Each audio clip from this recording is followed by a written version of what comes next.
जय हिंद दोस्तों। और एक बार फिर से स्वागत करता हूं मैं आप लोगों का आपके अपने चैनल पर। और काफ़ी लोगों का ये कमेंट था कि अगर आपका भी लोन अकाउंट एनपीए में चला गया तो क्या एनपीए में जाने के बाद आपको 1 रुपया भी उनका पेमेंट नहीं करना है, या फिर अगर एक बार लोन अकाउंट एनपीए में चला गया तो उसके बाद आपका जो अकाउंट है वो कब जाकर राइट ऑफ होगा। ये काफ़ी लोगों के बीच में कंफ्यूजन और सवाल हमेशा से होता है।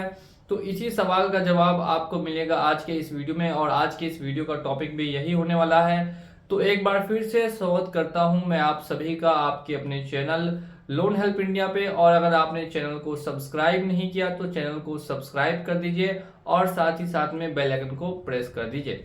तो फिलहाल दोस्तों हम लोग यहाँ पे समझते हैं कि लोन अकाउंट एनपीए में कब जाता है, कितना समय लगता है। अगर आपने जनवरी के महीने में ड्यू किया है, मैं आपको एग्जाम्पल के साथ समझाता हूं। अगर आपने जनवरी के महीने में ड्यू किया है अपना जो भी अमाउंट है 10,000 20,000 का, और अगर लगातार 3 महीने तक उस अमाउंट को ड्यू करते हैं या 3 EMI आप लगातार ड्यू करते हैं, तो उसके बाद बैंक या एनबीएफसी कंपनी के पास पावर होती है कि आपके लोन अकाउंट को एनपीए में डाल सके। अब जरूरी नहीं है कि 3 महीने बाद ही रखे, हो सकता है कि 4 महीने बाद डाल दे, 5 महीने बाद डाल दे, या 6 महीने तक का समय लगता है लोन अकाउंट को एनपीए में जाने के बाद। यानी जब आपकी 3 किस्त बाउंस होती है, 3 EMI बाउंस होती है, उसके बाद कभी भी आपका अकाउंट एनपीए में जा सकता है। ये मैंने बता दिया कि लोन अकाउंट एनपीए कब होता है। अब हम लोग दूसरी बात करते हैं कि अगर आपका अकाउंट एक बार एनपीए हो गया तो क्या इसके बाद आपको पैसा पेमेंट कर देना चाहिए। तो मैं आपको बता ये देता हूं कि अगर आपका अकाउंट नॉन परफॉर्मिंग एसेट में चला गया है तो आपको उसके बाद तुरंत पेमेंट नहीं करना, या उसके बाद पेमेंट करने का तरीका भी आपको समझ लीजिए कि क्या होता है।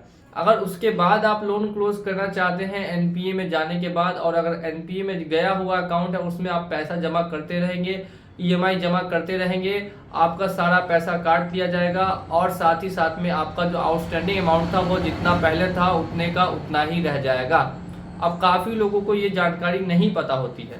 तो पूरा प्रोसेस ये है कि सबसे पहले एनबीएफसी कंपनी या बैंक को पकड़ के उसको बोलना होगा कि फिर से अकाउंट को पीए कर देने के लिए, परफॉर्मिंग एसेट्स में ले आने के लिए, यानी एक्टिव अकाउंट बना देने के लिए।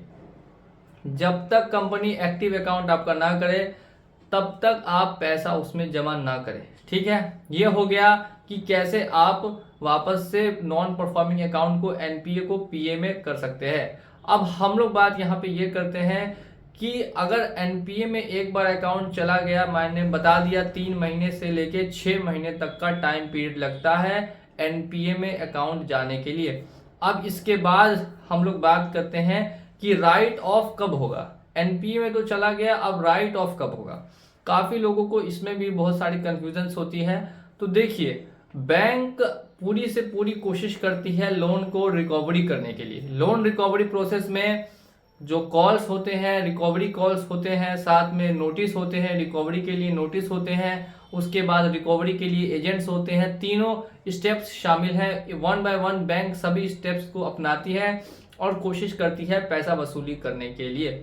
और मैं हर वीडियो में आपको बोलते आया हूं एक ही बात कि अगर आपके पास पैसे हैं तो आप पैसे देके इनके झंझट से हमेशा हमेशा के लिए छुटकारा पा लीजिए, और अगर नहीं है तो फिर आप हमसे कांटेक्ट कर सकते हैं। ऊपर में व्हाट्सअप नंबर दिया गया है, वहां पे भी हम लोग अपनी पूरी गाइडेंस आपको देंगे कि कैसे आपको स्टेप बाय स्टेप काम करना है।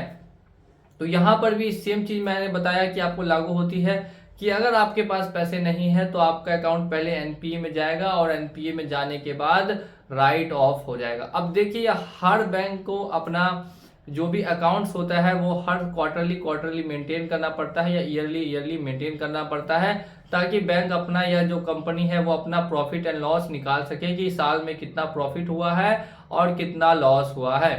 तो जब लॉस बुक निकलती है तो उसमें जितना भी अकाउंट पहले से एनपीए में गया हुआ है तो उसी को राइट ऑफ कर दिया जाता है।